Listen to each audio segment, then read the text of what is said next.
नमस्कार दर्शक बंधु, चलतु जानिबा केउ छटी नामर झियो सबुठु अधिक रागी होइथांती। कथा कथारे रागरे मुह फुलांती।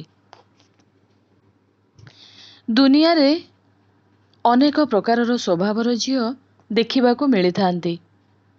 सबु झियोंकर प्रकृति समान होई न थाए। किछि झियो एभली थांती जेउमाने कथा कथारे रागी जाइथांती। किछि कथाकू सेमाने सहजरे ग्रहण करि न पारि निजर भावनाकू राग माध्यमरे प्रकाश करिथांती। कौनसी झियर चेहरा को देखि तार स्वभाव जानिबा एते सहज होई न थाए, किंतु तांको नामर प्रथम अक्षर जानी सिए रागी कि रागी नुहे आज आपण माने जानि परिबे। प्रथम अक्षर हेउची बी। एही अक्षररू आरंभ होइथिबा नामर झियो मानकर हृदय बहुत सफा होइथाए। एही झियो माने कथा कथारे अन्य उपरे रागी जाइथांती। जदि कौनसी कथा तांकर पसंद आसी न थाए, तेबे सेही कथा कहिथिबा लोक उपरे सेही झियो माने रागरे नाली होई जाइथांती। किंतु किछि समय मध्यरे सेही झियो माने पुणी साधारण अवस्था को फेरी जाइथांती। द्वितीय अक्षर हेउची एच। एही नामर झियो माने परिवार सहित बहुत मिलिमिशिकी रहिथांती।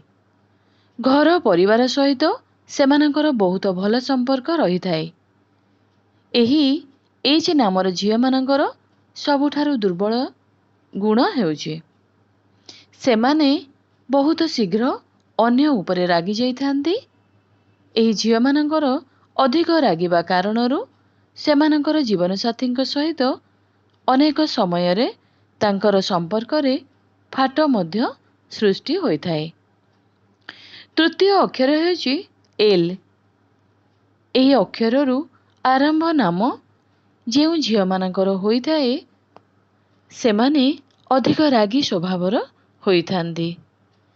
एमाने तांको जीवन साथी को मध्य भल पाइथांती, किंतु केवल राग गुण जोगु बहुत समयरे सेमाने हैरान होइथांती।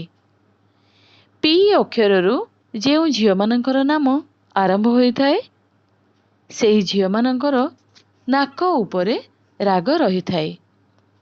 एही झियो माने एते परिमाणरे काहा साथिरे गपिबा पसंद करि न थांती। सेमाने तांको निज दुनिया रे बंचिबा पाई बहुत ही भल पाइथांती।